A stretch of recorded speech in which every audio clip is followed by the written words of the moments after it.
You need to show that you're part of the ecosystem that you're in. You can't live in an isolated bubble away from the market that you cater to because it looks weird.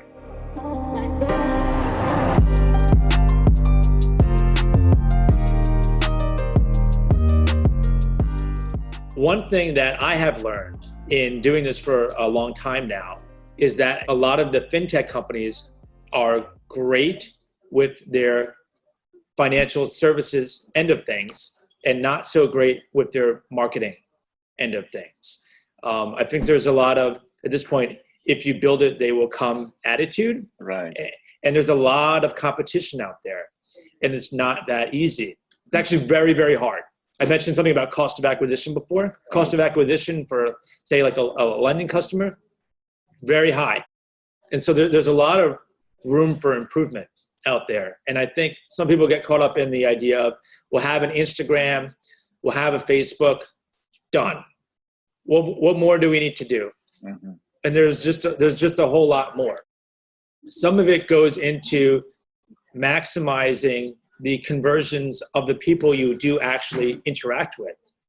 And that means that if somebody is viewing your stuff, that you have a way to guide them along to where you want them to filling out a form or calling you or sending you an email so that you can provide them the service that you want. Because if you just look pretty on Facebook, but there's no call to action to do something with you, I don't know what's going to come of the interaction. And so you need to maximize the convertibility of every potential customer interaction, and that will reduce your acquisition cost.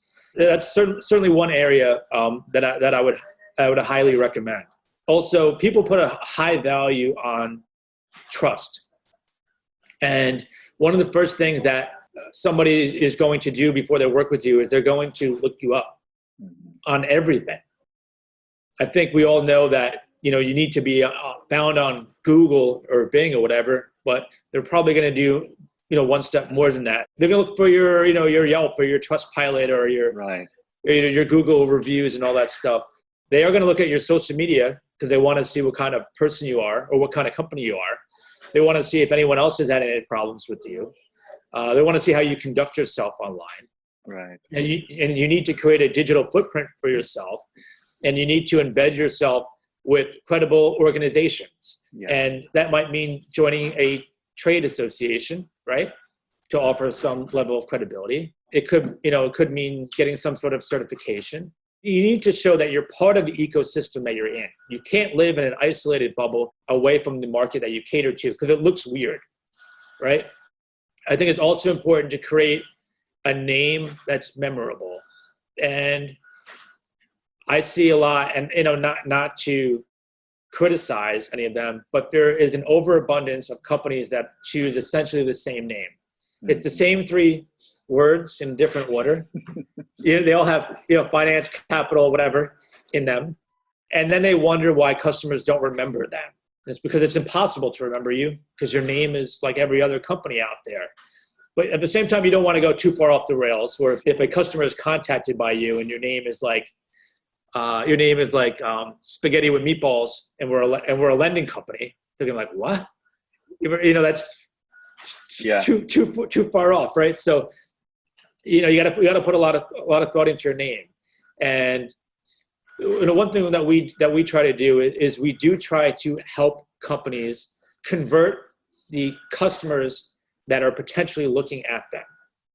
And so if you come onto, I don't want to, I'm not here to self-promote myself or our company or anything, but if you come onto our website, we do have a ton of information.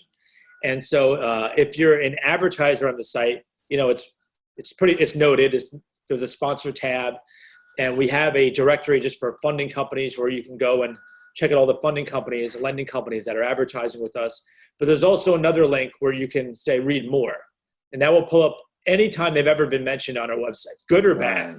People don't pay us to write articles about them, so there's a risk that that mention might not be the best.